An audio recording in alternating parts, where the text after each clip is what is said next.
ಓಂ ಶ್ರೀ ಗುರುಭ್ಯೋ ನಮಃ. ಫ್ರೆಂಡ್ಸ್, ಎಲ್ಲರಿಗೂ ನಮಸ್ಕಾರ. ಪ್ರೀತಿಯ ಮೇಷರಾಶಿಯ ಆತ್ಮೀಯ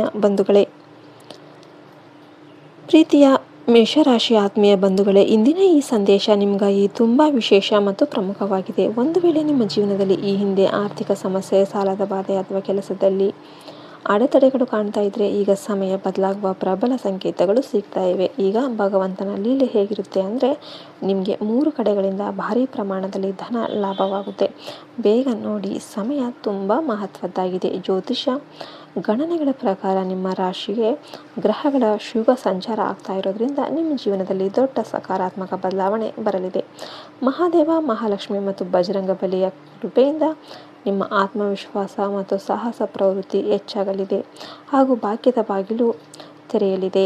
ಈ ಪ್ರಬಲ ಧನಲಾಭ ತಂದುಕೊಡುವ 3 ಸ್ಥಾನಗಳ ಬಗ್ಗೆ ಹೇಳೋದಾದರೆ, ಮೊದಲನೆಯದು ಆನ್ಲೈನ್ ಕ್ಷೇತ್ರ ಮತ್ತು ಡಿಜಿಟಲ್ ಮಾಧ್ಯಮ, internet, YouTube, freelancing, online trading ಅಥವಾ ಯಾವುದೇ ಕಾಮರ್ಸ್ ವ್ಯಾಪಾರದಲ್ಲಿ ತೊಡಗಿರುವ ಮೇಷರಾಶಿಯ ಜನರಿಗೆ ಹೊಸ ಅವಕಾಶಗಳು, ಹೊಸ ಗ್ರಾಹಕರು ಮತ್ತು ಹೆಚ್ಚುವರಿ ಆದಾಯದ ಮೂಲಗಳು ಸೃಷ್ಟಿಯಾಗಲಿವೆ.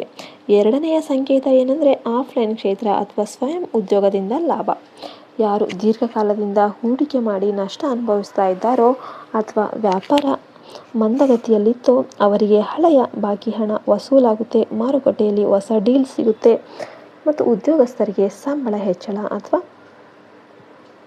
ಹೊಸ ಉನ್ನತ ಹುದ್ದೆ ಸಿಗಲಿದೆ. ಮೂರನೆಯದು ಮತ್ತು ಅತ್ಯಂತ ವಿಶೇಷವಾದ ಸಂಕೇತ ಏನಂದರೆ, ಪಿತ್ರಾರ್ಜಿತ ಆಸ್ತಿ ಅಥವಾ ಹಠಾತ್ ಧನಾಗಮನ. ಅಂದರೆ ನೀವು ನಿರೀಕ್ಷಿಸದ ಹಳೆಯ ಹೂಡಿಕೆಯಿಂದ ಅಥವಾ ಸ್ಥಿರ ಆಸ್ತಿಯ ಮಾರಾಟದಿಂದ ದೊಡ್ಡ ಲಾಭ ಸಿಗಬಹುದು. ಅಂದರೆ ಈ ಸಮಯದಲ್ಲಿ ನೀವು 3 ತಪ್ಪುಗಳಿಂದ ದೂರ ಇರಬೇಕು. ಮೊದಲನೇ ತಪ್ಪು ಆತುರದ ನಿರ್ಧಾರ ಮತ್ತು ಸೋಮಾರಿತನ. ಎರಡನೆಯದು ಅತಿಯಾದ ಕೋಪ ಹಾಗೂ ಮಾತುಗಳ ಮೇಲಿನ ನಿಯಂತ್ರಣ ತಪ್ಪೋದು. ಮತ್ತು ಮೂರನೆಯದು ಯಾರನ್ನು ಕೂಡ ಕುರುಡಾಗಿ ನಂಬಿ ಸಾಲ ಕೊಡುವುದು ಅಥವಾ ಶೇರ್ ಮಾರುಕಟ್ಟೆಯಲ್ಲಿ ದೊಡ್ಡ ಮೊತ್ತವನ್ನು ಯೋಚನೆ ಮಾಡದೆ ಹೂಡಿಕೆ ಮಾಡೋದು. ಈ ತಪ್ಪುಗಳಿಂದ ಬಚಾವಾಗಿ ವರ್ತಮಾನದಲ್ಲಿ ಸರಿಯಾದ ಯೋಜನೆಗಳೊಂದಿಗೆ ಜೀವಿಸಿ. ಧನ, ಸುಖ, ಸಮೃದ್ಧಿ ಮತ್ತು ಸಕಾರಾತ್ಮಕ ಶಕ್ತಿಗಾಗಿ ಮಂಗಳವಾರ ಅಥವಾ ಶುಕ್ರವಾರ ದಿನ ಬೆಳಿಗ್ಗೆ ಸ್ನಾನ ಮಾಡಿದ ನಂತರ ಹನುಮಂತ ಹಾಗೂ ಲಕ್ಷ್ಮೀದೇವಿಯ ಮುಂದೆ ತುಪ್ಪದ ದೀಪವನ್ನು ಹಚ್ಚಿ 11 ಬಾರಿ ಓಂ ಹಂ ಹನುಮತೆ ನಮಃ ಮತ್ತು 11 ಬಾರಿ ಓಂ ಶ್ರೀ ಮಹಾಲಕ್ಷ್ಮಿ ನಮಃ ಈ ಮಂತ್ರವನ್ನು ಜಪಿಸಿ ನಂತರ ಮನೆಯ ಹಿರಿಯರ ಆಶೀರ್ವಾದ ಪಡೆಯಿರಿ. ಈಗ ನಿಮ್ಮ ದಿನನಿತ್ಯದ ರಾಶಿ ಫಲದ ಬಗ್ಗೆ ಹೇಳೋದಾದರೆ, ಗ್ರಹಗಳ ಸ್ಥಿತಿ ಉತ್ತಮವಾಗಿದೆ. ವಿದ್ಯಾರ್ಥಿಗಳು ಮತ್ತು ಸ್ಪರ್ಧಾತ್ಮಕ ಪರೀಕ್ಷೆ ಬರೆಯುವ ಯುವಕರು ತಮ್ಮ ಕಠಿಣ ಪರಿಶ್ರಮದಿಂದ ಪ್ರಮುಖ ಸಾಧನೆ ಮಾಡಬಹುದು. ವ್ಯಾಪಾರದಲ್ಲಿ ಜಂಟಿ ಉದ್ಯಮ ಅಥವಾ ಹೊಸ ಕೆಲಸವನ್ನು ಪ್ರಾರಂಭಿಸೋದಕ್ಕೆ ಸಮಯ ಅನುಕೂಲಕರವಾಗಿದೆ. ಕುಟುಂಬದ ವಾತಾವರಣ ಸುಖಮಯವಾಗಿರುತ್ತೆ. ಆದರೆ ಅನಾವಶ್ಯಕ ಕೌಟುಂಬಿಕ ವಾದ ವಿವಾದಗಳಿಂದ ದೂರ ಇರಿ. ಆರೋಗ್ಯದ ದೃಷ್ಟಿಯಿಂದ ಅತಿಯಾದ ಕೆಲಸದ ಒತ್ತಡದಿಂದಾಗಿ ರಕ್ತದೊತ್ತಡ ಅಥವಾ ತಲೆನೋವು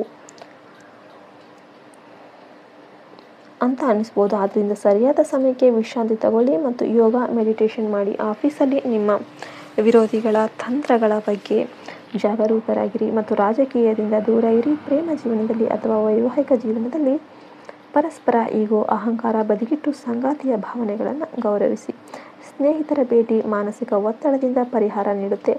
ಆಸ್ತಿ ಖರೀದಿ ಅಥವಾ ವಾಹನ ಖರೀದಿಗೆ ಸಂಬಂಧಿಸಿದ ಉತ್ತಮ ಡೀಲ್ ಈ ಸಮಯದಲ್ಲಿ ಅಂತಿಮ ಆಗಬಹುದು. ಉದ್ಯೋಗದಲ್ಲಿ ಮಾರ್ಕೆಟಿಂಗ್, ಮ್ಯಾನೇಜ್ಮೆಂಟ್ ಮತ್ತು ತಾಂತ್ರಿಕ ಕ್ಷೇತ್ರದಲ್ಲಿರುವ ಜನರಿಗೆ ವಿದೇಶಿ ಕಂಪನಿಗಳಿಂದ ಅಥವಾ ಬೇರೆ ಪ್ರಮುಖ ಸಂಸ್ಥೆಗಳಿಂದ ಉತ್ತಮ ಆಫರ್ ಬರುವ ಸಾಧ್ಯತೆ ಇದೆ. ನಿಮ್ಮ ಕೆರಿಯರ್ ದೊಡ್ಡ ಮಟ್ಟದಲ್ಲಿ ಬದಲಾಗಲಿದೆ. ನಿಮ್ಮ ಮೇಲೆ ಕೂಡ ಮತ್ತು ಭಗವಂತನ ಮೇಲೆ ಕೂಡ ಸಂಪೂರ್ಣ ನಂಬಿಕೆ ಇಡಿ. ಈ ವಿಡಿಯೋ ಇಷ್ಟ ಆಯಿತು ಅಂದರೆ ಲೈಕ್ ಮಾಡಿ, ಚಾನಲನ್ನು ಸಬ್ಸ್ಕ್ರೈಬ್ ಮಾಡಿ ಮತ್ತು ಬ್ರಹ್ಮಾಂಡದ ಕೃಪೆಗಾಗಿ ಇದನ್ನು 3 ಜನರೊಂದಿಗೆ ಶೇರ್ ಮಾಡಿ. ನಿಮ್ಮ ದಿನ ಶುಭವಾಗಲಿ. ಧನ್ಯವಾದಗಳು. ಜೈ ಹಿಂದ್, ಜೈ ಭಾರತ್ ಮಾತೆ. ಹರಿ ಓಂ ತತ್ಸತ್. ಸರ್ವೇ ಜನ ಸುಖಿನೋ ಭವಂತು.